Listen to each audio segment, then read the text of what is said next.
આ મારી ક્લાયન્ટ છે જે એના હેરમાં ત્રીજી વાર સ્મૂથનિંગ માટે આવી છે, એ પણ થર્ડ ટાઈમ બી મારી પાસે જ આવી છે, જેને સ્મૂથનિંગ વગર ગમતું જ નથી. તો તને કેવું લાગે છે?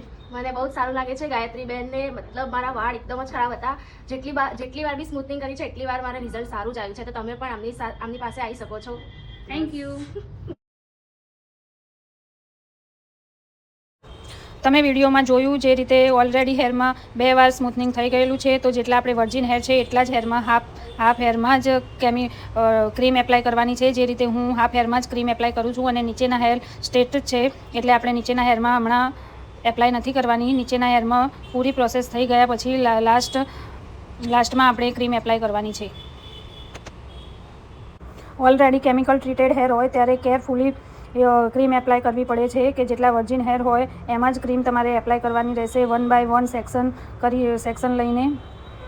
તમે જોઈ શકો છો આના હેરમાં પહેલાં સ્મૂથનિંગ ઓલરેડી કરેલું હતું, એટલે નીચેના પાર્ટમાં સ્મૂથનિંગ છે જ ઓલરેડી, એટલે આપણે હાફ હેર સુધી જ ક્રીમ એપ્લાય કરી છે. અને જ્યારે પ્રોસેસ પૂરી થઈ જશે એ પછી આપણે નીચેના હેરમાં ક્રીમ એપ્લાય કરશું સ્ટ્રેટનિંગની, અને પછી આપણે 5 મિનિટ રાખીને વોશ કરશું.